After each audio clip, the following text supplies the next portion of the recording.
hello and welcome to Call to Arms, and thank you for joining us and thank you for answering the call. We've got a good show for you tonight. Hopefully we're going to be looking at doing a wee review of the new Arks of Omen chapter approved. So it's the next in the kind of 6 months instalment we've got for 40k. And I think I've got the right man for the job to talk us through it. We've got Mr. Simon Fitzpatrick yet again. Hello, Simon. Hello there, guys. Good to see you. Yeah, thanks for coming on again, man. Because I think you're what a lot of the community turn to when they need to know what's the filth. What's going to be the good stuff coming in the next 6 months, and what do we want to be taking to them tournaments? Very happy to have you on, mate. We're going to be chatting about the new book. So we're going to go through things like the new missions, the new detachment that we're using to build our list now, because that's all changed. We'll be talking about a wee bit about the points updates. Things like secondary updates and just kind of general maybe like winners and losers or maybe just like people that had their landscape that I might have changed for them in terms of maybe what army that they face. But before we get into that, one thing I'd like to do is to thank all of our lovely sponsors that are sponsoring the channel. So thank you so much to so we've got Saltire Games up in Dundee. Those lovely chaps up there are giving a code to all viewers of the channel, and if you use it at their shop, you'll get 20% off their RRP. So the code is call to 20%. So if you use that, you'll get the 20% off. So thanks AJ for that. I thought that was quite an on-theme thing that he did for me there. It was quite nice. We've then got Accent Gaming in Dunfermline, nice friendly local gaming store. We've also got Pro Painted Studios and Minimag Tray, who have all very generously offered product for the new monthly giveaway that we're doing. So have you heard about this new giveaway, Simon? I did. I watched your stream the other night. Fantastic, good. I'm glad you've been answering the call. So basically, folks, if you're interested, so there's a combat patrol box of your choice up for grabs, or Vanguard box or whatever, start collecting box, whatever you want to call it, for whatever gaming system you're using. Accent Gaming are saying that you could get one of those of your choice. We've also got some select products from Pro Painted Studios Minimag Tray as well to give away totally for free. All you need to do to enter into that monthly giveaway is to like the video, comment down below in the comment section with the comment "I answered the call." I'll then take your name, put it in a wee hat, and if you're drawn, then you'll win a bunch of goodies for totally free. You also need to make sure that you're subscribed to the channel as well, in order to get that. So thank you so much, guys. And I think that's us. I think that's all the thanks for that, and I think we're about ready to move on, mate. Are we good to go? We're ready to go? Good to go this side. Let's do it. Okay, so let's talk Arks of Omen. Okay, so we know that quite a wee while back, GW has been very upfront and said that every 6 months you're going to be getting a new book to play with for your competitive play games. So it's for all the kind of tourney-goers out there, all the people that are wanting the kind of the cutting edge stuff. They need to really be buying into this. Okay, so this is our most current one now. And we're going to dive in. We're going to talk about what changes have happened, how this is maybe going to affect things like your list building, army composition, what factions you might think about taking now, and just general like what has changed from Nephilim to now. Before we kind of go into that, what's your overall thoughts, Simon, on Arks of Omen? I think it's a combination, isn't it? So you've got the Arks of Omen detachment, which is a significant change from what we're using at the moment, and you've then got the balanced data slate itself, which has made some significant changes to the game. All in all, I think it's going to be a real significant meta shift, to be honest. You then start throwing on that different secondaries, different scoring, and actually the landscape has changed from where it was before this book came out. It's not quite the same game anymore. The armies which you may have thought, these are fantastic, will always win, and now you look at them going, I'm not quite so sure anymore. Yeah, and it's that kind of quite quick change. I mean, we just said that it's a 6 month turnaround, and it's those changes that can happen that keep it that kind of constantly shifting kind of landscape, metascape, whatever you want to call it, which is kind of exciting, isn't it? It's kind of fun. It's kind of exciting. Yeah. It means that you try out new things. Yeah. I mean, if you think about our previous editions where you could literally go for a year where, nothing could change, and if at that time there was a particularly broken mechanic, then that would just dominate the scene forever. At least now they seem to be responding to changes rapidly. If there's stuff that's particularly right or wrong, or however you want to view it, it does seem to be getting shifted fairly rapidly to rectify the problem. And on top of that, obviously, you've got these 6 month reviews coming around to actually say, well, you know what, let's have a look how the armies are performing, what needs a little buff, what needs a little nerf, and the adjustment from there. Yeah, exactly. No, that is good. Very good point to raise there as well, Simon. It looks as if GW are trying to make changes where some things maybe aren't great for the game. So we're trying to kind of adjust to that, respond to what the community's saying, and make those changes there, which is great to see. So let's kind of talk about it. So I've got my handy notes written down. Everything's written down here. So we're ready to go. So we're going to talk about the new detachment first of all. Okay. So let's take a wee scroll down here. Cool. So it's been very aptly named the Arks of Omen detachment.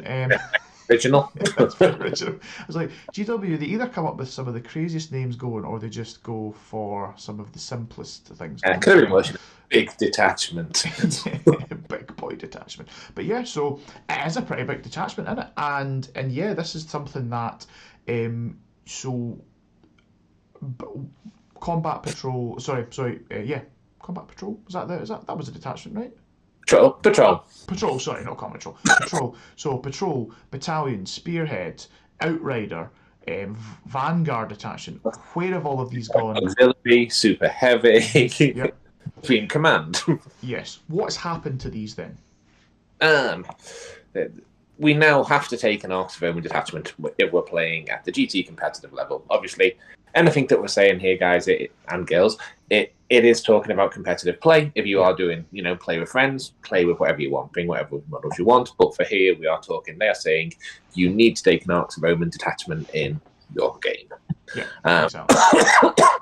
The detachment itself is more flexible than any other detachment they've ever made, I think it's fair to say. Yep. So where previously, if you wanted those tons of fast attacks, you'd have to take an outrider detachment. With the Arks of Omen, you get to choose, I guess, what your detachment is going to specialize in. So you can choose, I want the Arks of Omen to be an outrider heavy detachment, and in that you gain slots for 6 outriders straight away there. And from there, you can still slot your 3 of each other type of thing in there, so you can still get your 3 heavies or your 3 troops or what you need from there. So probably the major change with that is if you don't want, you don't need to do any troops, which you don't get penalized. So if you think about your old Vanguard detachment or your Spearhead, if you weren't taking any troops like a patrol or battalion, then you were losing 3 CP for the privilege of doing this. Yeah. You can quite happily take the Arks of Omen detachment, and if you don't want any troops, that's fine, and you don't get penalised for this. So it lets you cater your army more specifically based around how you want to play and what you feel is the best play style for yourself. Yeah, no, love it. Very, very concise overview there, Simon. Thank you so much. Yeah, so yeah, that was my question. I kind of said to you before we started the stream as well was, does this just make troops irrelevant? It's a tough one actually, because when all said and done, one of the other things to bear in mind is if you look at, and this is now branching into something we're going to talk about later on, but if you look at a lot of the secondaries now, you get bonus stuff for doing stuff with troops. So you're gaining, if you look at grind them down, etc. If you've killed a unit with a troop, you get a CP. So actually, there is still a purpose there. OBSEC is always going to be huge in the game. You've also still got a couple of missions which have sticky objectives for OBSEC troops. I think it becomes I think you've got to compare it when you start looking at what your army has got. So if we look at something like Blood Angels, you play yourself, you can quite happily just go, I'm not taking any troops because I'm going to take Rights of War. Yeah. And then you've got Rights of War on a character, and then it doesn't actually matter to you. You haven't got troops, you've still got that obsec. If you go something like, not that anyone would ever build this, but if you decide, I'm going to go Harlequins and I'm just going to spam bikes at you, having no troops basically means, yeah, I can't really do anything. There's no way for me to get obsec, so I will never have it. So I think it sort of becomes army dependent. Some armies have got incredibly efficient troops. Other armies, you look at them and go, yeah, I don't particularly want to take them, to be honest. Eldar, I'm not a huge fan of the Guardians, so yeah, okay, fine. I'll quite happily drop them and maybe spend the point somewhere else. Yeah, exactly. No, 100%. So yeah, I think troops and some of your other older detachments, so things like battalion detachments, they used to be attacks. You just had to take them, and people would just wear, maybe as a Space Marine player, I used to have to kind of look down the barrel of maybe 300 points of your army. That has to be troops to get your battalion detachment, so you don't lose out on so many CP. But now it's just this detachment costs you nothing, and you can really dictate which units you want to take. And so yeah, I think army dependent, faction dependent is huge, because yeah, you're right, if you've already got really good troops that have got obsec that you're going to be taking anyway, then cool, there's no real change here. If you were kind of maybe hobbled or hampered a wee bit by having to take troops before, you don't have to now, then your army's going to get even better. You can start to put in some of those better units, more killier units that you then, I don't have to take the troops there.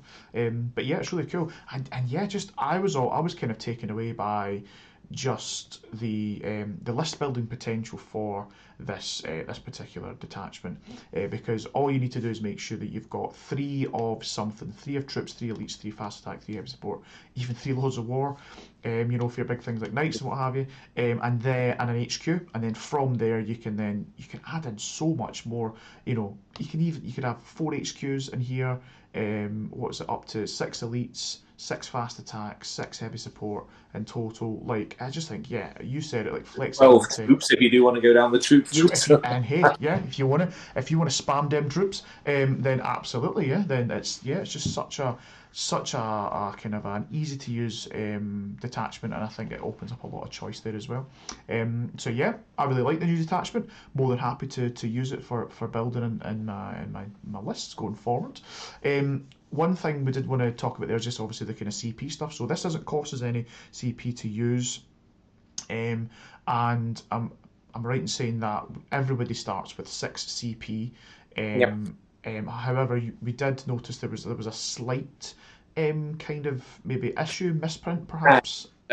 Just for anybody who's noticed it, in the start of the actual Arks of Omen sort of printed mission pack, etc., in the introduction, it does actually for some reason say you start with 4 CP. So just try and ignore that. It is 6 that you actually start with there. If you are playing Break Force, 2,000 points. Yeah, good. So good kind of public service announcement. Okay, right. So those are all the kind of good things. Let's talk about maybe some issues that may arise from the new detachment. We were kind of discussing these just before stream. What are some of the armies that this is maybe going to affect negatively? So there is still some confusion regarding some named characters, to be honest. So there's still a little bit of uncertainty over people like Abaddon, who, although he does have the Agent of Chaos ability baked into his data sheet, there's still at the moment a little bit of discussion about whether he can go in any other detachment rather than Black Legion. Same with Silent King, and whether he can go anything other than Caesaricon. I'll be honest, looking around, there's a lot of people arguing it one way or the other. Obviously, the fans of Abaddon are saying, yep, he can quite happily go wherever he wants still, but I think that's probably something that needs to be clarified, just because you can see the argument there, which, if you have actually got a case to have an argument, I think, yeah, definitely needs some clarification. Drakari are still in a bit of a weird position at the moment. So, as it stands, Drakari's always used to take the triple patrol. You generally have, 2 Coven and a Cabal, or a Witcher Cabal and a, Witch Cabal, I've lost the word to think, Coven. Once again, we're not quite sure how that's going to fit in with the new Arks of Omen.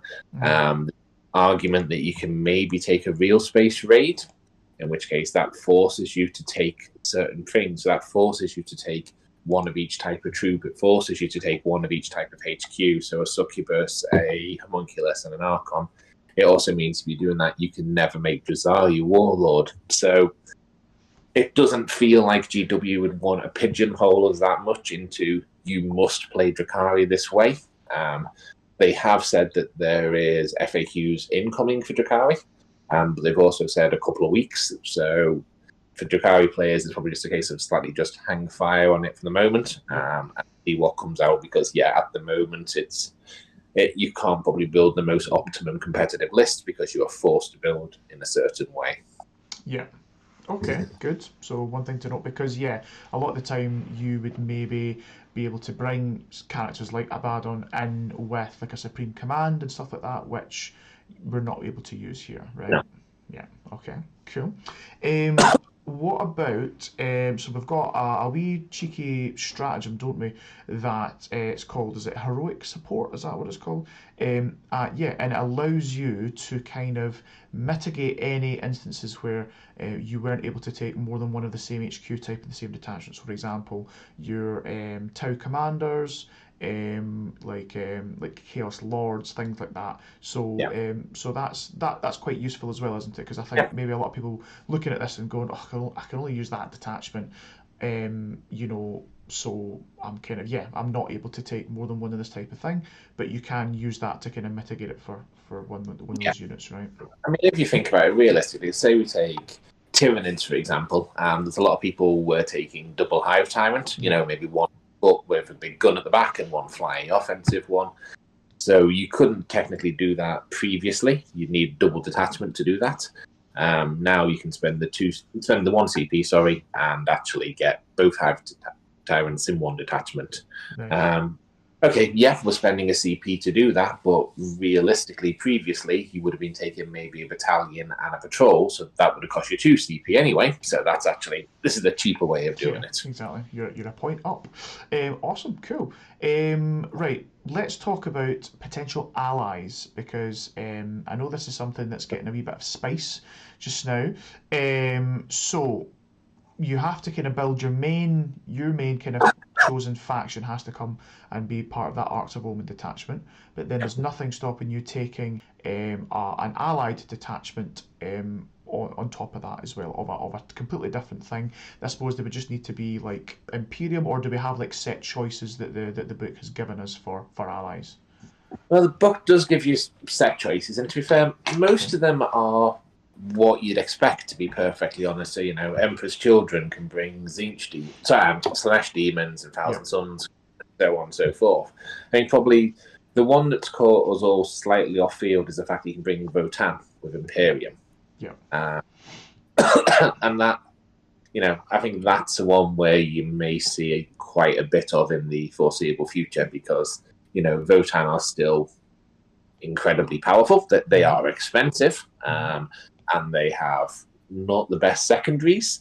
But if you can mitigate that by, either playing as Votan and allying in someone else, or as we were just discussing, we saw one case earlier today where someone is taking Imperial Knights as his primary detachment, using a patrol of Votan, but the actual patrol of Votan is actually just short of 1,500 points, which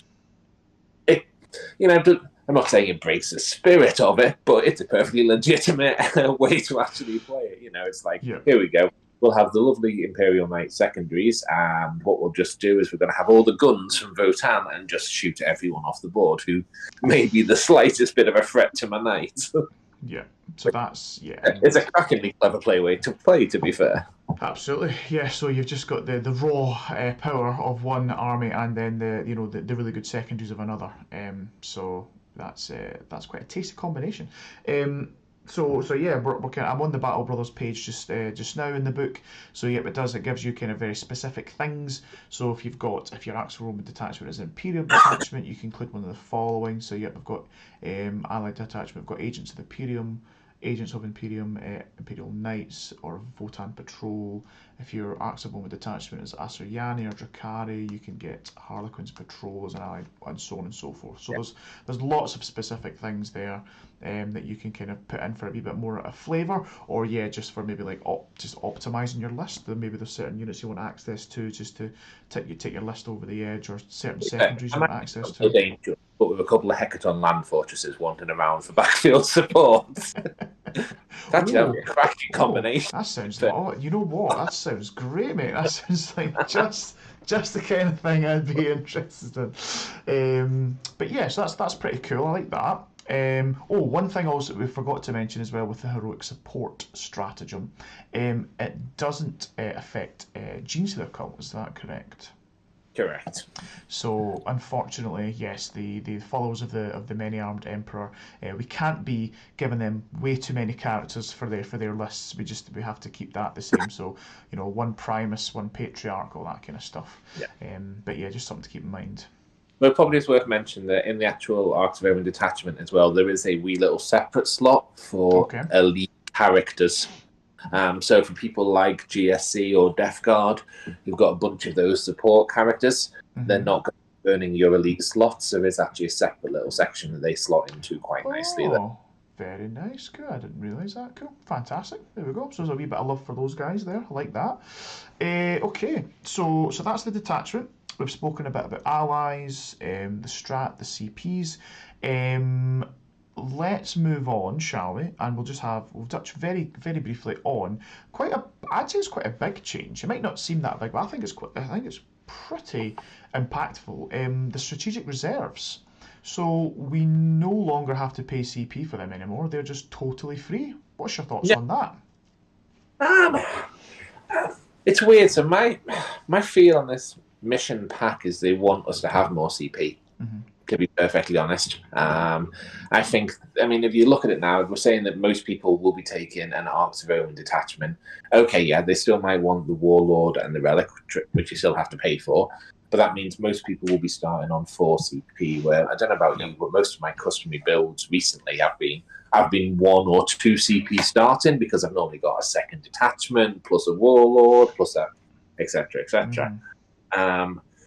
You've now got secondaries which allow you to actually get CPs themselves, which, that there's certain armies in the game currently who have no way to actually generate additional CPs. Yeah. And now we've got strategic reserves not actually costing anything. So to me, this actually seems a specific plan that we want you to actually have more CP. We want you to use these nice stratagems in the book. How many times have you looked at a stratagem and thought, I'd quite like to use it, but I've only got 1 CP left, or I'm saving this for next turn when I've built up enough to do this. So I think they're going down the line. They've given us some more CP so we can actually try and do some more stuff. Which is interesting because was it kind of not the case that GW, so with Nephilim, they essentially halved the number of CP we were able to take. I remember way back in the olden days, only about a year ago. Strike Force missions, you had 12 starting CP, and then you obviously start chipping away at that for detachments and Warlord traits and all that kind of stuff. Your Warlord trait used to be free, your first Relic used to be free, or your first Warlord trait, your first Relic used to be totally free, and then obviously they put cost on both of those, CP each. They then half the number of CP you can get, and then even more so in Nephilim because we had to maybe pay for detachments, things like that. Now they're giving us more CP back, which to me kind of seems a bit counterintuitive because I think they took them away from us in the first place. I think to try and counteract the amount of maybe strats that could be used in a game because there was some really it's the Alpha Strike.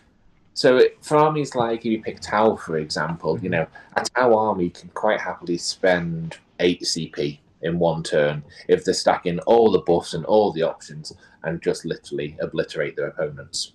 So what they're actually doing now is, you can still do that, but rather than that happening turn 1, you're going to have to wait till turn 4 or turn 5 so they've actually built up the CP to do that, to perhaps try and make it more of a game. Yeah. Don't get me wrong, by no means any official GW statement. This is how it feels to me. They want you to have access to stuff throughout the game rather than just it reaches a stage where it's just generic moving models. doing dicing. You know, I mean, they still want you to be able to do those wee little special movements that secondaries, so that stratagems allow you to do. Yeah. No, fair point. So yeah, it kind of seems to me like maybe they went quite hard in first of all. Obviously, taking a lot of CP potential away from armies, and now they're maybe just giving us a wee bit back. Not all the way back, but just a wee bit back. Maybe just to try and get that sweet spot of CP to strat kind of, and like output potential. So yeah, hopefully we'll maybe see if Arks is that kind of good middle ground. I know it's way too early to tell, obviously, because it's just been released. I mean, I don't even know if there's been any kind of major tournaments even using the Arks of Omen. Most of them are more starting next weekend onward for the major. Cool. So that'll be a kind of first chances to see the kind of impact that it's had on the tourney scene. But yeah, no, cool. I like that. So yeah, strategic reserves are free, so you can put. So again, it's the same stipulations. It's the no more than half your points, no more than half your units can go into strategic reserve, but it's totally free now. So it frees up those pre-game points there if you maybe were wanting to outflank some stuff or bring some stuff on to, get you some secondary stuff like that. That it costs you nothing now, which is cool. Right. So shall we have a wee chat, because I've already.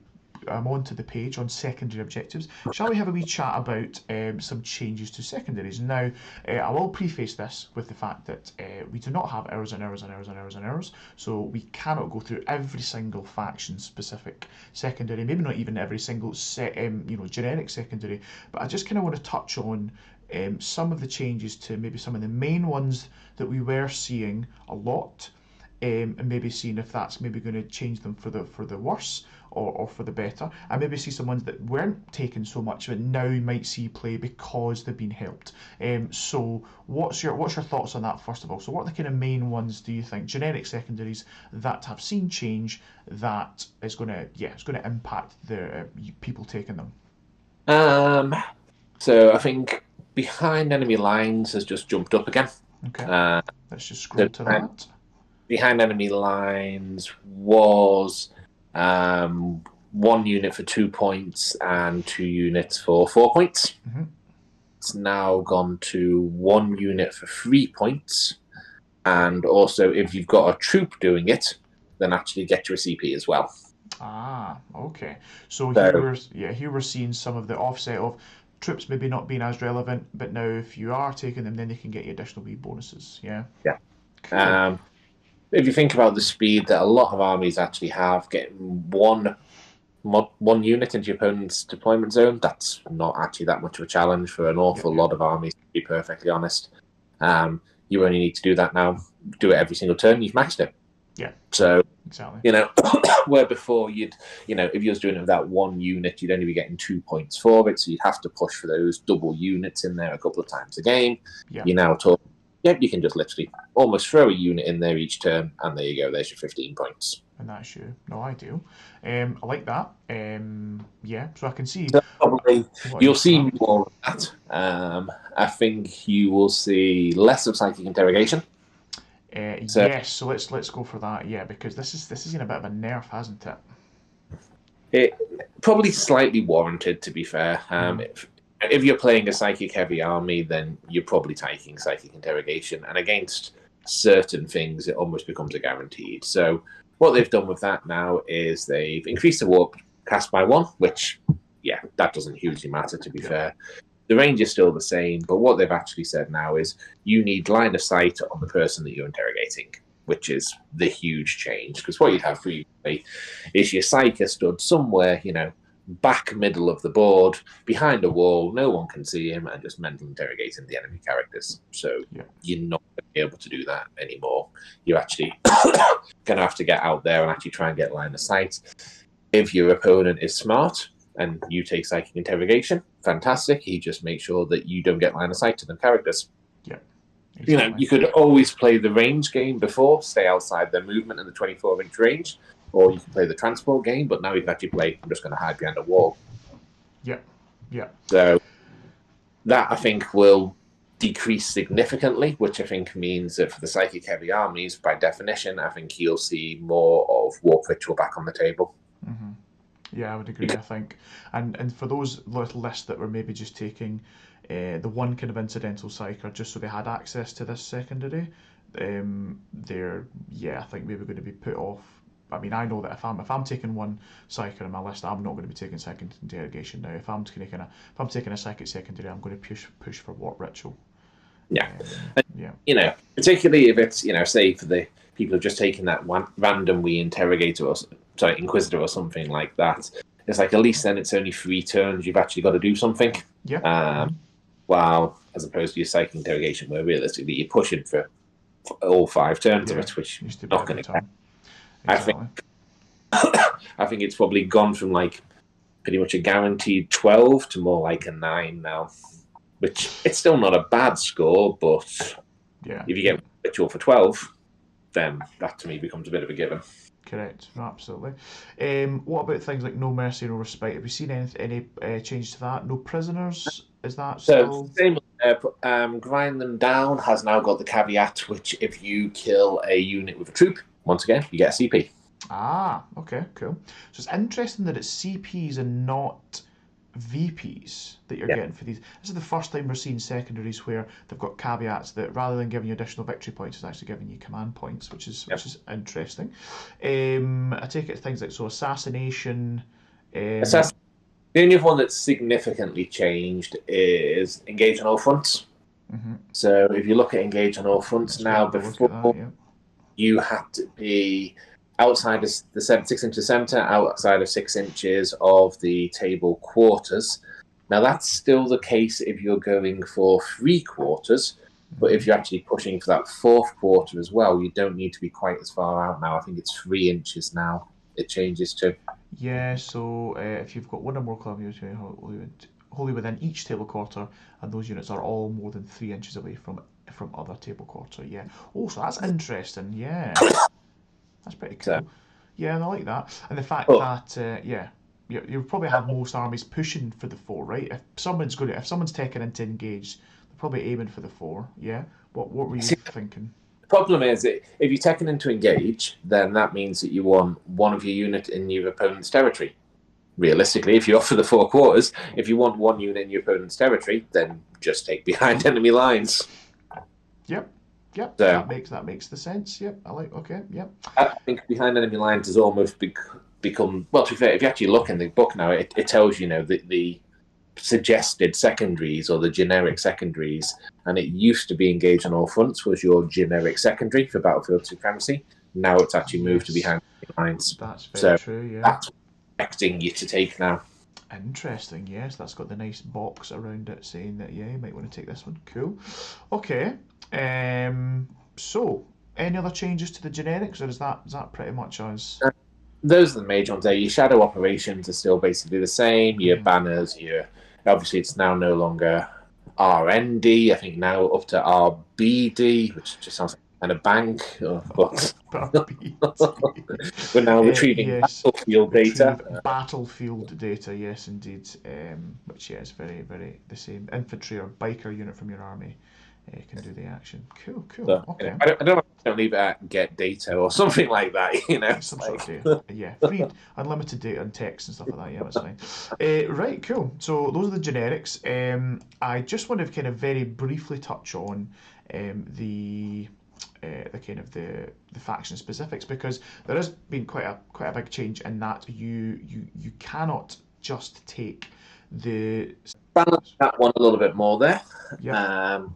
Conversion, mission 2.2 has changed. So conversion was if your warlord is dead, you stop getting CP, which actually can quite hurt some armies, to be perfectly honest, because some armies build their warlord as sort of a cannon or a glass cannon, fire them away, do some damage and die, but that obviously then would cripple you for the game. Now it's a case of if he's not alive, you roll a dice on a 1, 2, 3, you don't get a CP, on a 4, 5, 6 you do. So if we basic averages, you're rolling your turn, your opponent's turn, so you should at least get 1 CP a battle round, I guess. Yeah. main change is probably in the next mission, so mission 2-3, the Scouring. Scouring, So everyone's favourite. It used to be worse. Don't you remember, like, the original Scouring, where it was the little tiny box where you was trying to deploy your army? Yeah, the box with no fun. No fun box. So the mission secondary on the Scouring is you've got to go and perform an action on an objective to basically scan it, and that would get you 3 points. Now, the old version of it, you had to stay alive until your man phase, which meant if you're trying to do it on that one in the centre, it was really easy for the opponents just to shoot you off it and stop you scoring. Now it does instant complete at the end of your turn. So that means people are going to be scoring higher on that mission in general. You probably look, and it's now a guaranteed 6 points bonus, probably 9. Actually, I'd probably even say you probably get a 9 point on it, if I'm perfectly honest, because the person going first can probably make a push for that centre one turn 1. Person going second can probably make a push for it turn 5. So you probably actually talk that might be a 9 point secondary now. But, and which was the one that we said was changed? Tides of Conviction. So missing 1. So this was another one where you only got CP, but the criteria for this was you had to hold your home objective, or you don't get any CP. Now it's much like the previous one. If you don't hold your objective, you roll a dice, 1, 2, 3, you don't get a CP. So once again, you're talking basically 50-50 chance of getting a CP each turn. Interesting. So once again, if we go back to this whole idea of they seem to want you to have a few more CP, you had 2 ways which you can actually just lose CP full stop, but now you actually still have a way of regaining them. You can get them now. Yeah. Okay. Interesting. Okay, I like that. So not that. I mean, the biggest ones for me would definitely be in terms of the removal of the caveat of the player going second getting just a flat 5 points for holding the middle, and the what was that mission? The recover the relics, is that one? Conversion.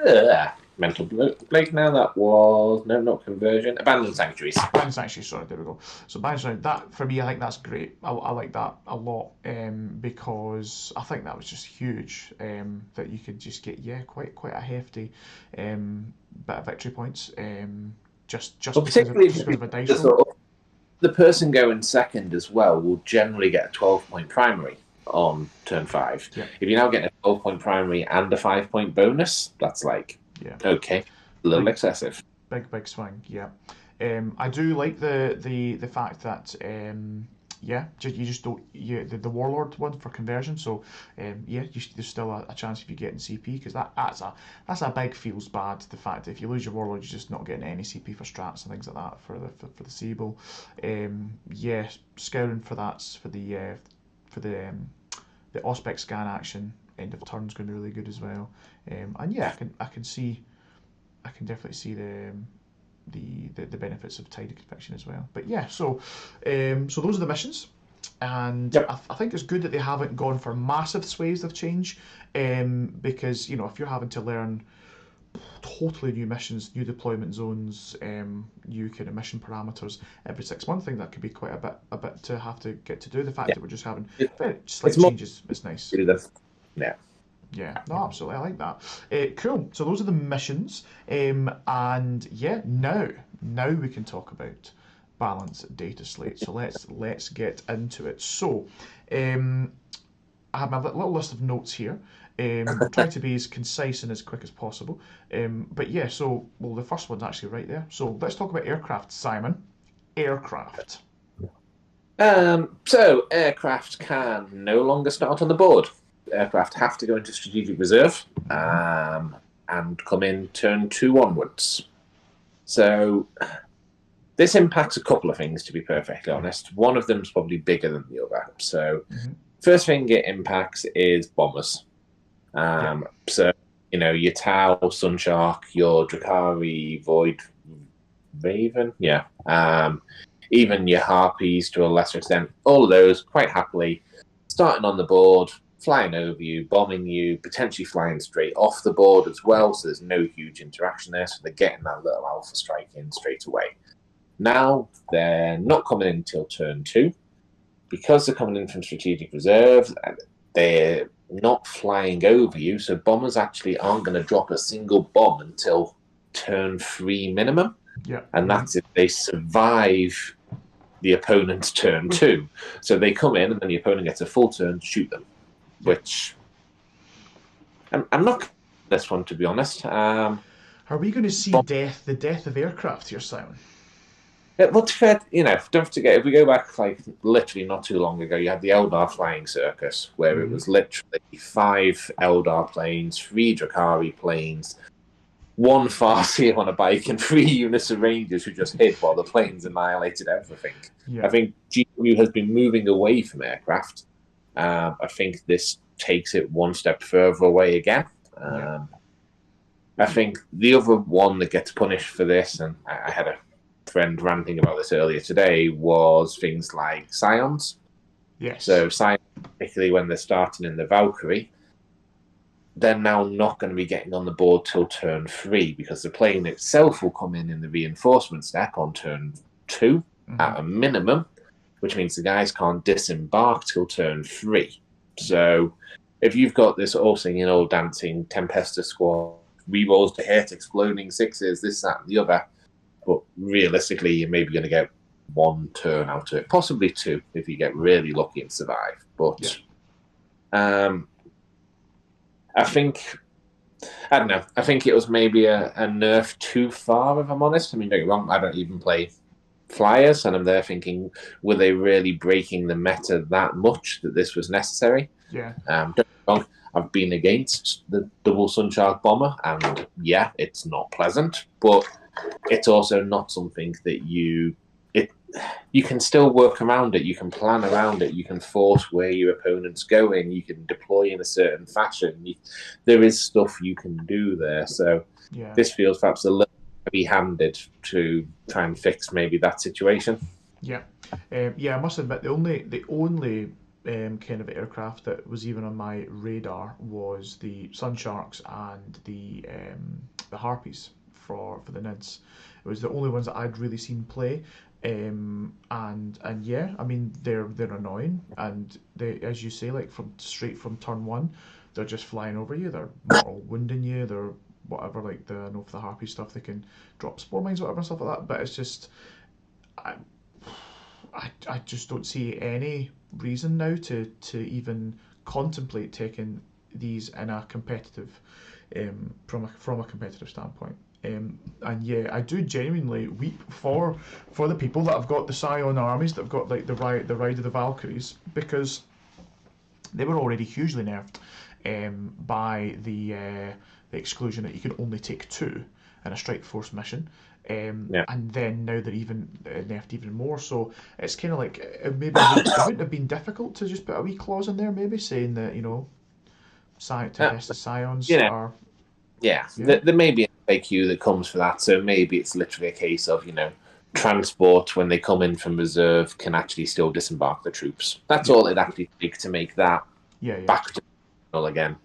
But even so, it's the whole concept of that Tempesta's army, I've been against a few different people's versions of it, and it was always very alpha strike. And it's very clearly not going to be alpha strikey now. No. So yeah, and even that itself opens cans of worms. So are we going to make the assumption that when the planes come in, they can come in within 9 inches? Because otherwise, you've literally got maybe the bases on the planes are quite big. So I'm going to assume we're going to ignore the 9-inch rule. But then if we're talking about them potentially disembarking people, it literally is like this chain of reactions that actually, to fix this problem, it creates this problem, and so on and so forth. Probably the only type of plane I could maybe see a use for now is maybe something like the Stratoraptor for the AdMech, a proper gunship, and it just comes in turn 2 and it just hovers over its own back lines and just shoots people. There's a purpose to that maybe, but yeah, you're sort of stretching it, trying to justify it even to yourself there. Yeah, no, absolutely. Okay, cool. So that's aircraft. That's ticked off. Let's discuss something else that's been removed off. Where is Armour of Contempt, Simon? Where's it going? It's finally good, thank God. Finally, you said all the non-Marines Yeah, so as players you can guess, I don't rejoice. play You Arms don't of Contempt. play this. Yeah. Is it? I've seen you with your T Sons out, Simon. You were liking I Arm of think I've told Contempt. and rebought my sons about 3 times now. Yeah. So yeah, AOC dead. So yeah. What's your thoughts on that? Do you think it was warranted? Do you think it's a good move? um, it's hard to tell, isn't it? Because it's like, say Eldar, for example. Every Eldar player in the world was ecstatic when Shuriken finally got AP1, Mm-hmm. and then what felt like half an hour later, half the armies in the game ignored AP1. Yeah. It was like, right, okay. I think maybe the issue with it, Arm of Contempt, came around with when things start stacking.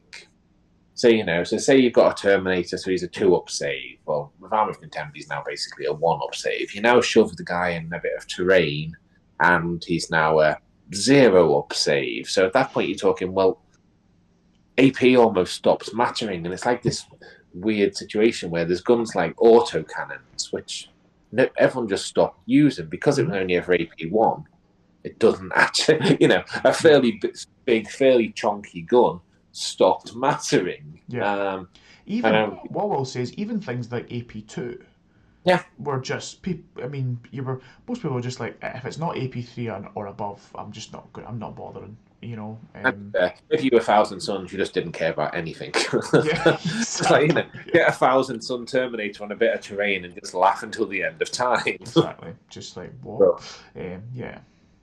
I'm glad it's gone. I mean, it's like I remember talking to Matty, one of the guys on Team Scotland. He was running Chaos Knights, and it literally seemed like every gun that the Chaos Knights had were AP-1, and it's like, great, we'll just bounce off normal Space Marines left, right, and centre. Exactly. So yeah, happy it's gone. We'll see how that impacts the meta. Realistically, it will be an impact to the meta. So, you'd go, oh my god, all these things have now become a lot more easy to kill. But then realistically, the caveat, which I'm sure we'll touch on at some point in this foreseeable future, is Space Marines now get tons of free stuff. Exactly. So it goes something around. He's like, okay, yeah, I've now got models easy to kill. However, I've now got 700 points of free stuff that I didn't previously have. So, exactly.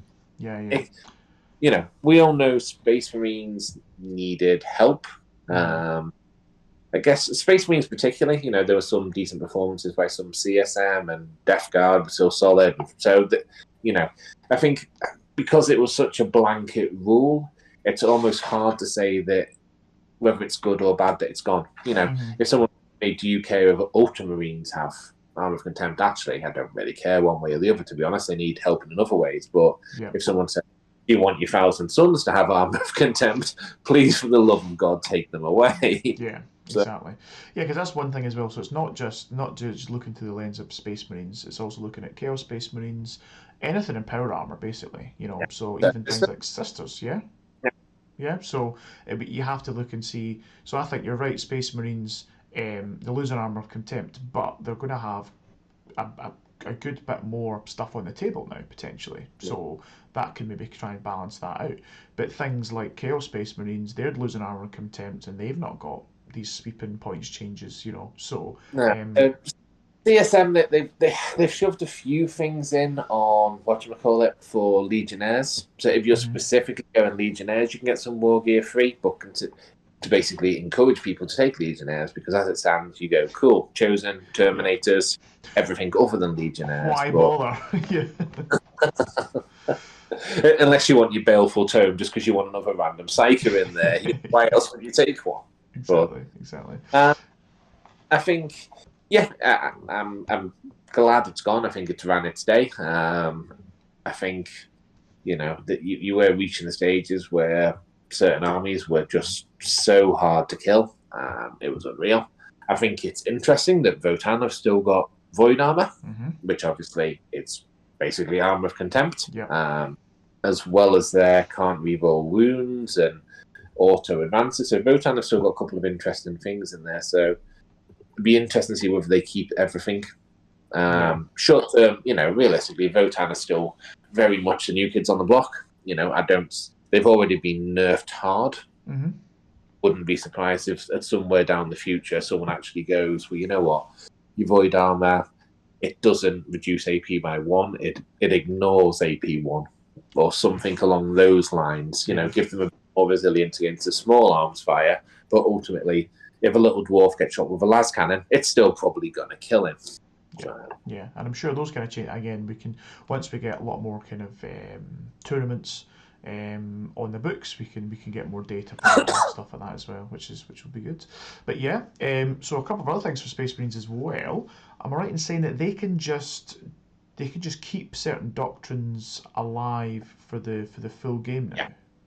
Yeah. They've got Space Marines have been buffed this time, and probably rightly so. So realistically, what we've got Armor of Contempt is gone, which that's a nerf, but you've now got pre-war gear. You've got sticky objectives for troops. And you've got a lot more flexibility in terms of what you're doing with your doctrines, which I guess from that slight part of me that likes fluffy play, it does exist ever so smallly. I do like the idea that Space Marines have a bit more control over what they're doing with the doctrines. The free stuff, the sticky objectives, I think is interesting because it's going to actually have to change how you play against Space Marines. It's no longer a case of you can try and just shoot them off an objective. Now you're actually going to have to get into their side of the board, which 100%. Forces you to play a certain way. Quite big. The one part I'm not 100% sure on. So I like all the 3 of those changes. The one part I'm not sure on yet is the free war gear, because I'm in multiple groups, I'm in multiple chats. It's almost become a competition to see who can get the most free stuff in the list. I think I've got a Dark Angels player who's currently on 2,870 points. It would have been. It's now 2,000 and not. I've got a Salamander player who's now 3,010 points. It would have been. And we're now 2,000. So don't get me wrong. I'm not going to say these lists are all going to be the most efficient list in the world. There is a certain meme element to them. But the other side of the coin, the Dark Angels list, for example, I believe is 40 Deathwing Terminators. Have fun trying to kill that. Wow. Okay. I remember there was a time where Deathwing Terminators were an issue, and then that kind of died down a bit. So we were going to see maybe a resurgence of some MPE stuff, but essentially transhuman 2-up saved. Just waves of things. Free of charge. There'll be 1-up save. Jesus. But yeah, the thing that I quite looked at. So I've seen all the memes. I've really enjoyed the arguments of people asking, would you say that I couldn't say that this Devastator Sergeant doesn't have a Thunder Hammer? Because he's painted different, so then he could be that. Or would you have to make him WYSIWYG? Because all the sergeants are getting Thunder Hammers now. We're getting all the free guns on things like Devastator squads.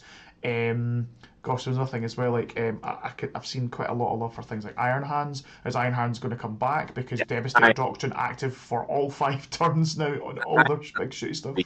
Again, that it's already being looked at. At the competitive WTC level, people are going, so yes, let's take Iron Hands. Wow. So we're back. Okay. We literally have just come full circle back. Yeah. God's sake. Circle of life, love it. But yeah, so Space Marines, they're looking pretty tasty. So I'm glad I've got a Space Marine army. Let's talk about. This might be a sore one, Simon. We might need to get some. Can I put myself on mute here and swear repeatedly for the next 20 minutes? Let's get the Kleenex out. So your beloved Quins, talk to me. What's going on? So Quins have still got too high a win rate according to GW. So we've now just gone with.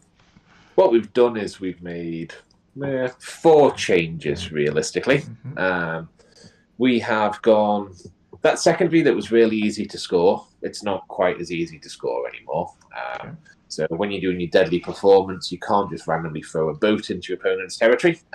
You've now throw a core unit.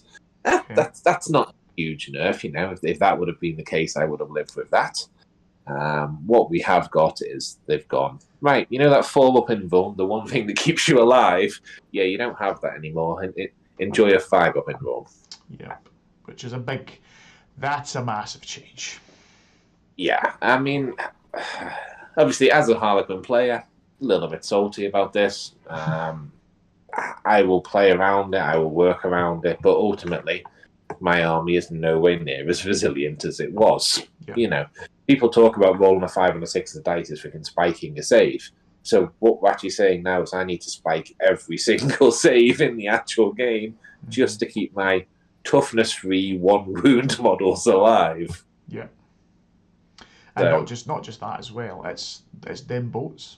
Them boats, yeah. Man. Oh, how, I mean, and this is where I get to stand on the other side of the fence and shake my fist and go, you bloody deserve it. Because yeah, those boats with a 4-up invuln, hit transhuman and all that stuff with no rerolls and what have you, they were insanely hard to shift. Now looking like they're going to be slightly easier to shift because, yeah, they've got a 5-up invuln instead of a 4-up invuln now. So they have counterbalanced some of this. So when Harlequins first came out, they had Mirror Architect, which was a 6-inch bubble of minus 6 inches range to anyone who's shooting your units. So you've got your Shadow Seer in the middle. Any of your units went within 6 inches of the Shadow Seer. If your opponent shoots after them, they have to take 6 inches off the range of the guns, which is quite tasty. That got removed. But has now just come back in. So although now I've got a 5-up invuln rather than a 4-up, I am making you theoretically 6 inches further away for shooting now, which isn't bad. You know, it's a nice ability. It is also something you're paying through the teeth for. So you are paying 60 points for that ability. So that is not cheap by any standards. Gosh, absolutely not. No, and obviously it also encourages you to cluster your Harlequins together. The only other technical buff that they've put in there is they have changed one of the Warlord traits, which is you can turn a dice into a 6 after you've rolled it. So what this means is if you're playing Harlequins, that you'll now be taking the Death Jester again with Harvester of Torment. Yeah. Because that means you've got 3 shots, you hit on 2s naturally, any 6s become 2 additional hits, and now after you've rolled the dice, you can turn one of the dice into a 6. So potentially with 3 shots, you could get 9 hits, which at strength 6 minus 2 flat 2 damage is respectable. I hated that guy. I hated the Super Death Jester, so I'm so happy you've got him back, Simon. Yeah, but if someone said, would you like a Super Death Jester, or would you like a 4-up invuln? Yes. I hesitate. Definitely another one you'd pick, 100%. But yeah, so that's Quins. That's Quins. It's probably not the right nerf for Quins, is probably the issue. Or it needed to be factored in. So it's like, you know, if you think about, we had the horrific period of Void Weaver spam. Yes. Obviously, the way that GW dealt with that was by shoving a huge price increase on top of it. So now the huge points increase is still there, but now we're even less resilient than we used to be. So I don't know. If I'm being honest, I could have lived with the 5-up invuln, but I would have actually liked to see maybe a little bit of points deduction to actually go, okay, you're now not as resilient as you were, but here you go, you've actually got a couple more bodies on the table. Yeah, I think that would have helped somewhat. Absolutely. Kind of a la similar to the Space Marines, you know, make them less defensive, but here you can have more stuff, but you've just been less defensive. Less defensive. Yeah, just enjoy as you fall from grace and plummet to the bottom of the win list. Exactly. But hey, you guys, you've been enjoying, and Quins have been enjoying it, a very healthy win rate. So we'll see. We'll see what happens. The Quins win rate is weird though. If you actually look at it from the full global sort of scoring, Quins are absolutely fantastic at coming second. there's actually a really limited number of tournaments that Quins actually win. I think out of the top 10 factions, I think Quins globally in tournaments come in about 7th. Oh, okay. Because although they've placed well in tournaments, no, well, to be fair, for the last 6 months, they placed well in tournaments, then generally get beaten by Tyranids in the last game. And do we think that is that faction like floor, or is that skill level floor? What do we think? Yeah, there are some incredibly skilled Harlequin players out there, and you'd still generally find that Harlequins will generally smash day 1, and then it will be in game 5 or 6 that they'll generally come up against an army that they're actually just not as suited to play against, and suddenly start struggling. Yeah. Okay. Cool. So very strong, but maybe just not got the finishing power, as we say, because they had maybe some very strong counters. Okay. Cool. So Quins, I've then got some notes on. Let's see. Flamers. Let's talk about Tzeentch Flamers, shall we? So I'm going to go all the way down to. I'll say all the way down to. Where's my demons? Where's the demons at? Chaos Demons. There it is. I just missed it right before Space Marines. So we've been asked to. We don't auto-hit with Flamers around here anymore. That's it. We don't do that. We now have to roll to hit with the Flamers. So what's our thoughts on this as a change? Sure. It's one way to deal with Flamers. The other way was to stick a ton of points on them. Because they were too efficient for what they were doing. Realistically, Flamers, strength 5, -1, 1 damage. However, when you're talking that many shots, rerolling 1s to wound, plus a spell to give them +1 to wound, that's just too efficient. Yeah. The last game I had against Innis, I think 1 unit of Flamers did, I think it was 10 damage to a Hive Tyrant. And he had Catalyst up and everything. So, and that's just 1 unit. So imagine if you're running 3 units of them, or like I said, I'm actually okay with it, to be honest. They're still fast, they're still maneuverable, they've still got the 3 up and 1 against shooting. If you really want a tech into this, you could get the re-rolling 1s to hit and re-rolling 1s to wound. So 3's re-rolling 1s, it's not auto-hitting, but it's still not bad, to be fair. Yeah, no, absolutely, Considering they haven't put a points increase on them, I think, I think that's a reasonable. It feels weird that they're called Flamers now, but apart from that, that's just pedantic, isn't it? It's something that's strange. So I've just never seen it before. Like, I think what people usually do, or what GW usually does, is let's fix this broken unit with points, and they've decided to not go down that route. They've decided to completely change the way that you use a flamer. The other thing they could have done is they could have gone down the number of shots route. So that instead of being 6+2, perhaps they take it to D3+2 or something like that. But, ultimately, I guess if you're running the maths on that type of thing, depending on whether you get your reroll 1, you'd still probably end up in a fairly similar type position, to be perfectly honest. D6+2 or D3+2, but auto hitting. There's not going to be that much variance between the two. True, no, absolutely. But so that's the wee slight change to Chaos Demons, because the Flamers were just a wee bit too good. Kind of dial them down a wee bit.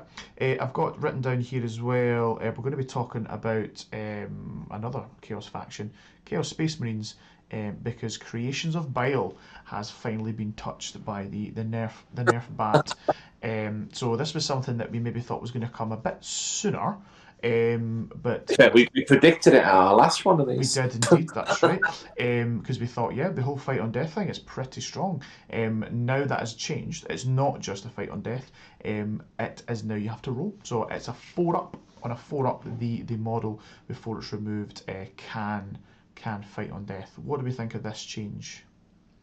Depends whether I'm still allowed to be a salty Harlequin player or not. So, off we do 1 mortal wound. Yeah, I was going to say, probably not the best person to ask when your fight on death got completely blasted. if we view it in isolation and not compare everything to my poor Harlequins, yeah. To be fair, this is actually what I actually thought they were going to do with this. So yeah, fine with that. To be perfectly honest, it means that it's still a threat. It's still something you have to consider, but it doesn't mean that Bile automatically wins the trade game now. Yeah. You can't just go and put something on an objective and go, doesn't matter if someone charges to try and take the objective off me, I'll kill them either way. Yeah. No, exactly. Now you have to play probably a little bit differently and perhaps a little bit more cautious rather than just going, cool, I'm going to run in the centre and just kill everything. Yeah. Which, that's my favourite way to play, though. Oh, God's sake. Cool. So that's Chaos Space Marines. We very quick one here for AdMech. We've got core added to Cataphron stuff. Pass whether I think that will be effective or not. Yet, to be perfectly honest, as someone who sat here with a good probably 20 odd Cataphrons upstairs, yes, I very much hope it's effective, but I've looked at it so far and I'm still not hugely loving it.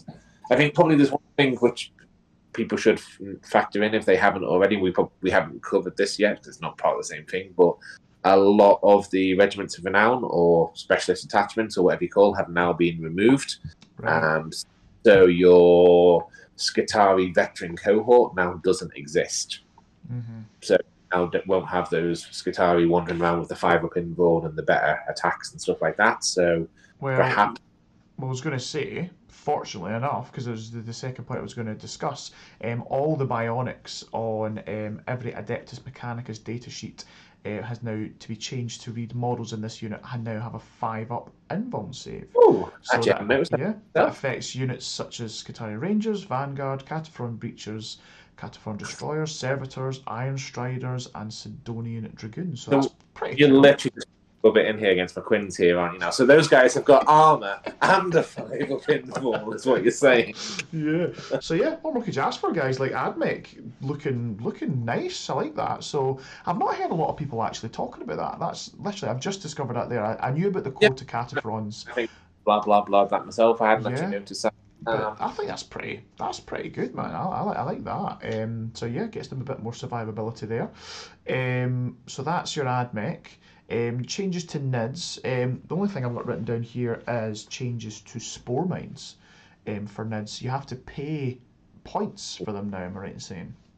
Yeah. To be fair, I mean, the major changes to NIDs, unfortunately, something that we're not going to get hugely time to touch on, which is points increases. So there's been quite significant sweeping points increases across NIDs, but the one, I guess, from the data slate side of things is now you're no longer getting the carpet of spore mines for free, which is fantastic, to be perfectly honest, because that was actually just not good for the game, and even NIDS players I know said, yeah, this is no good for the game, as they proceeded to carpet every objective on the board with spore mines. Well, I think I have to say, I was going through the Twitterverse there over the weekend, and I saw Innes. I know he's been brought up several times now. Mr. Innes Wilson over at LVO representing. He'd said that he'd taken 30 spore mines to the event, ran out turn 2, I think he said, just absolutely carpet bombing the place, and I'm just like, oh my god, that is just horrendous. So yeah, I think this is a good change. Yeah, 100% agree. It's like, a NID player could literally make it so you couldn't get on objectives without dying. Yeah. And that's just not quite right. It's not. I don't think that's okay. That's not allowed. Cool. So that's fine. We've also got some changes to crons that we've kind of touched very briefly on them. We were speaking about how their secondaries have changed points, and also let's talk about changes to the actual faction themselves. So I believe for this one, we're being told that we cannot have the OBSEC and pre-game move used together. Yeah. Is that true? Yeah. Both of those are part of sort of your custom Necron dynasties. So I guess much like Eldar, we're told you can't have Hail of Doom and Ignore Cover. For Necrons, it's been told you can't have OBSEC and your pre-game move. You can still have one of them, but you can't have both together. Okay. So there are other things that you can take to go alongside them instead. Gut Instinct is probably you will still have people taking the obsec side of things and sacrifice that pre-game move. Because if you think about the Necrons in general, the list that people are running are Wraiths and Scarabs and Destroyers and Tomb Blades, and none of those are particularly slow to begin with, to be perfectly honest. So, okay, it probably links into what we were saying before. They're not going to be getting that incredible score turn 1, but by turn 2, turn 3, you've still got a vast chunk of Necrons hitting you that's still all OBSEC. So that's how I guess I'd expect them to play, but I would also expect Necrons to take... I'd expect them to take a dive down the ratings now, to be honest, because the main way that you kill main way that you deal with Necrons at the moment is you go all out offense against them and kill them before they can score. Obviously, it'll take you to turn 3/4 to beat them, but at that point, if they haven't already got a big enough points lead, you start having a chance to win. Everyone else saying it's taken Necrons longer to actually get that points lead because, one, the secondaries are not costing as many. Sorry, I'm not giving them as many points, and two, they're a whole turn behind with that sort of 6-inch pre-game move. If you still go all out offense on them, then you might be sort of getting to them before they can actually get that points lead now. Yeah. So I think it's a lot of little changes, but actually in the grand scheme of things, I think that's probably going to end up being quite crippling for the Necrons. The sad thing is Necrons as a faction, people moaned about their secondaries and moaned about this and that, but ultimately there's a slight element of what else did Necrons have going for them? Yeah. No, true. Yeah, and I know it was a discussion we'd had previously. I know I'd had a discussion with other people as well in the community, Necrons players, and it was just like, what's the right tweak here? Because we don't want to nerf them into the ground, and we don't want to, because I think they shot up and win rate quite substantially due to their secondary play and lots of things getting core and stuff like that. So we don't want to make them completely unusable. We want to have them in that sweet spot. Yeah. This feels like GW has tried to do the sweet spot. I don't think they've gone in there with the big axe to hack them out of existence, but I think there's maybe one step gone too far. It's like maybe drop the secondary scoring but keep the pre-game move, or keep the secondary score and drop one of them. I think with both of them, that'll actually have a maybe bigger impact than GW expect on it. Yeah. Well, we'll definitely see in the coming months. We'll see what happens to them. Good. And then last one, again, I just want to touch upon is the old Custodes. These guys haven't been getting much love for some time. They've got OBSEC back on their termies, which is nice. OBSEC termies Should have always been. To be perfectly honest, let's make no bones about it. Yeah. It's almost a given, that one. I think they should have had it. They've now got it back again. Cool. Fine. No, absolutely. I think what's interesting with them is probably one of the small, I guess, combo things that'll slip through is behind enemy lines is going to be absolutely amazing for Custodes because they can still drop the single one-man Terminators. Yep. Absolutely. So, and then they're just going to find that one little gap that you haven't managed to screen out, and suddenly they're just going to sit there and start scoring. So Custodes going to oddly take that. Yeah, it was interesting. I'd seen, what was that? I was watching, I'd only very briefly seen the start of it. It was Tabletop Titans. Bridger was running Custodes, and he just had same thing. It was, but instead of just the one single Alaris Terminator, he had two. So he would, I think the game plan was he drops one in, it gets them behind enemy lines until such time as your opponent deals with it, and then you drop the next one in, and then he does that for a couple of turns. That's pretty much done. So no, I like that. Cool. So yeah, that's Balanced Dataslate, guys. As I said, we've tried to touch on the kind of all the kind of main changes. Catching up with chat before we just briefly touch on who we think maybe are winners, losers, the kind of the biggest changes moving forward.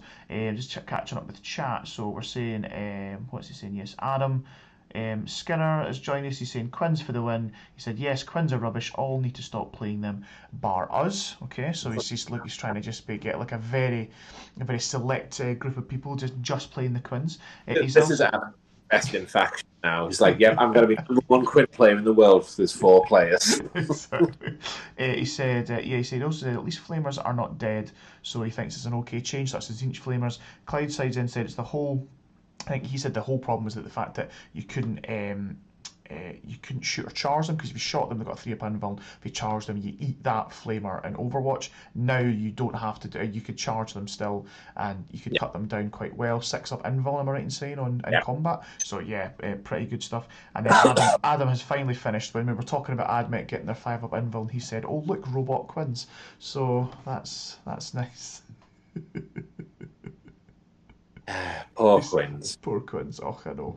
But you're not bitter about it, so that's good, Simon. So let's very briefly touch on who we think are going to be the potential winners and losers of the coming months of Arks of Omen. Now I've got the Munitorum field manual up here on screen just now. As I say, though, we're not going to go through every single kind of points change of every faction, but we can certainly talk about maybe 1 or 2 of them. So I think first pick for me, it's a nice easy pick for a winner, Space Marines. Space Marines are definitely going to get some juice now with the changes we've seen to the faction overall, in terms of the doctrines, the sticky objectives, stuff like that. And then we've also got wide sweeping points changes. Basically, they're getting so much cheaper. You're going to be able to take way more stuff on your list now, which I think it's going to be pretty wild, I think. Yeah, and it'll probably change the meta in terms of people are going to have to actually look for, there's people play in different ways. Some armies are built around scoring, some armies are built around killing. I think people are going to have to step up their killing game with their armies just to actually deal with the whole horde of Space Marines that's about to come out. I know, you don't really say that. You think of Space Marines being, elite, hard to kill units, but now we just see waves of these guys just coming at you. So I think Space Marines for me, big one for winner. What about for yourself, Simon? Who's a big winner in your eyes? I still think Guard are in a really strong position. Okay. They've got a bunch of secondaries which score exceptionally well. They've got a bunch of tanks that still shoot very efficiently.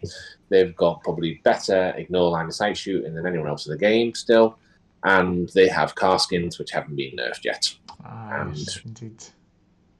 And, when you've got a unit of car skins hitting on 2s, re-rolling everything, doing mortal wounds, ignoring phase caps, it's like, I was talking to a couple of guys who were playing the other night, and one unit of Karskins came in and basically managed to just delete 3 units of Space Marines. So that's a 100-point unit. Wow. Yeah. But we're gonna have to see more of that, Simon, to deal with these Space Marines. True. Okay, I like that one. Yeah. So okay, guards. What about the bold Admech? With changes, I'm trying to see if they've actually received any decent points changes. You can give me your thoughts while I scroll down to see that, Simon, if you want. It's hard to say because Admech have been realistically the bottom of the pile for the past 1, 2, 3 balanced data sheets. Nothing that they've done has increased the win rate.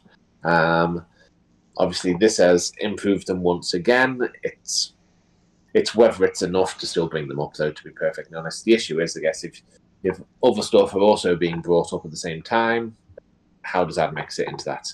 I mean, probably the one big positive for Admech was Admech's, I guess, downfall started around the same time as Armor of Contempt, because there's a lot of AP1 in Admech. So the fact that you haven't got that anymore means you should actually get a lot more efficient shooting in there. Yeah. They have removed all previous nerfs to the Admech, so all the nice broken combos that there were at the start of the edition are now back again, as well as you've now got core cataphons and 5 pinballs across the board. So actually, this is theoretically the strongest position Admech have ever been in. I just haven't seen anybody running with them yet, but I'm sure there'll be people out there who will be. Absolutely. I'll be keeping my eye on the Siegs, Richard Siegler. I know he loves his AdMech. I'm going to see if maybe he's going to be repping them well at maybe tourneys and what have you. So cool. We've got AdMech. Do we think? So I know Custodian's got a very very small change. Do we think that they are going to see any kind of increase in their win rate? Um, I actually don't think so, because for all that they've got slightly better, I think you're also going to have them being clapped down by any Space Marines that they walk into, who've got Okay. all the heavy weapons in the world. Yeah.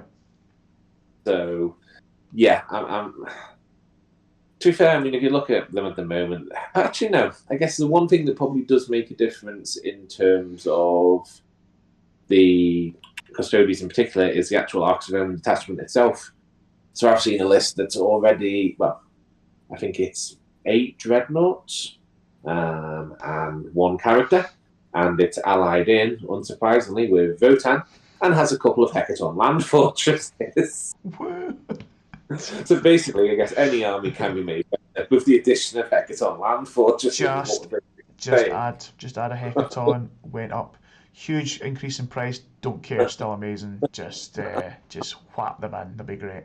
Yeah, so I do worry, and this has always been my worry for Custodians, is that the only way really to get the most tournament juice out of them is to just buy a Forge World army of dreadnoughts and vehicles and stuff like that. I would love to actually see just the actual G-Dub plastic kits, the Custodian Guard, the jet bikes, those kind of things. I'd love for if they were the go-tos as opposed to the Forge World Yeah, stuff. at last LBO, I think on end of second day, there was one guy who'd still undefeated with Custodians, and that was, I think it was 45 shield and sword. That's Nice. what the list was. Okay, maybe not that hard, but no, yeah, interesting, cool. What about, so any other kind of winners you'd maybe like to touch on, or shall we get into the losers? What's your thoughts? What about your beloved Eldar? Eldar are, I don't know. I feel Eldar are in quite a similar position to they were. They lost one of their decent scoring secondaries. It's actually just been removed altogether. Oh wow! So that's puts them back into a slightly worse secondary position, and that was always their weak spot. Was that the Ranger based one that you quite No, liked? the Ranger one's still there. It's Right. the hidden half one where you had to basically protect an objective, and for each turn that you controlled it, you got points for it. So that's gone altogether now. Wow. I think Eldar has got better by exception. The fact that Arm of Contempt has gone makes Eldar better. Yeah. But it's, once again, are they good enough to wade through what's coming at them will be the question. They're better against Space Marines now, but they're still the same as they were against everyone else. Yeah. And so, yeah, Eldar I think is pretty much a stay place. Drakari, very hard to say because we don't exactly know what's happening with them at the moment. And there's been no significant changes on them in terms of points or anything like that, or secondaries are still very much the same, so Drakari will probably stay about the same as they are. Harlequins, unfortunately, we know, do fall into one of the biggest losers section. Yeah. As much as I love to put a positive spin on them, it's going to be really hard playing without the forward pinball. I've got a tournament coming up, TTS one at the moment, playing against Canada, and I'm still taking Harlequins. With basically the concept of this person will kill me by the end of the game. It's, can I score enough points still? Yeah. Doesn't matter that I die. So I think you might get a very suicidal take on Harlequins for the foreseeable future, where they just throw themselves to certain death. Yeah, and try and ramp up the old victory points. So let's keep going with the losers. So I know Quinn's obviously is very close to your heart. I know that'll be a big blow. So I'm thinking in terms of other losers, Nids with the wide sweeping points changes, what we're saying, the points increases, changes to spore mines, things like that. I think obviously their win rates should come down. Yeah, I'd agree with that. Yeah. Necrons we've already kind of touched on as well. The fact that their changes to their secondaries and to their kind of faction build as well should bring them down a bit as well. Anything else you can think of in terms of maybe not like flat out losers, because I don't think there's any faction in the game that's unplayable. It's just the case of like it's not going to be as good as it was in this new kind of edition. I think depending on what happens, particularly with the Abaddon ruling, I think CSM may have took a bit of a hit here, because we know Terminators have gone up in cost. Can we still take Abaddon is still a slightly grey area, but there have been points put sort of in other areas of CSM, so I'm not saying they're in a bad position, but they're one to watch out for to see what actually happens with that. I think Orcs are a bit of a sleeper at the moment. I think they've got real potential again, because the Orcs have actually got a bunch of real solid secondaries, some passive scoring ones as well, where they can just literally sit back and score tons of points. Yeah. One of the things that really hurt Orcs was Arm of Contempt. So, if you're throwing 30 Orc boys forward with AP -1 into Terminators, no matter how many attacks you have, you're probably only going to kill 1/2 Terminators at best, that kind of thing. So I think Orcs now will be back on the agenda as, they've got that weird firepower where there's not a lot of hits, but what hits do go through are like that magic AP2 level, which is actually now will be really nice, whether it's for Terminator or a Space Marine. It's 50-50 live or die type situation. So I'm going to see a lot more of Orcs reappearing again. Interesting, love it. I love some Orcs. No, that's good to see when we get some resurgence there. And I think that'll about do us, mate. I think we're at the kind of just about an hour and a half time there, so that's perfect. And I think that we've touched on quite a lot of different kind of aspects of the new book, the new points changes, the new balanced data slate, and just kind of an overview of what the next kind of instalment of competitive 40k is going to look like over the next 6 months. So all we've got to do now is say thank you. So thanks so much, Simon, for joining us tonight. I know that you were a bit under the weather. I think you've got the lurgy that everyone seems to be dealing with just now. But thank you for powering through and helping me have a wee chat there. Much appreciated. I'd also like to thank all you guys for watching the show as well. Just catching back up the chat there as well. Adam is saying that he said he's going to bring the box of table salt for the Quins, and that he's also decreeing that you cannot play Imperial Guard as well. So that he does not want to see that happening. I don't think it's ever been something that you've ever been interested in, to be honest. So I think we're all safe. Too mundane. Too mundane. I'm not that interested. If it's not space elves, then Simon don't want to know. That's fine. Awesome. And so thanks for watching. And if you have enjoyed, please make sure you click like, subscribe as well, and also do not forget to comment down below for the monthly giveaway. So if you comment with the phrase "I answered the call," we'll get your name into the monthly giveaway, and you could win some really nice free goodies. If you do want to help to support the channel even more, then we do have a Patreon.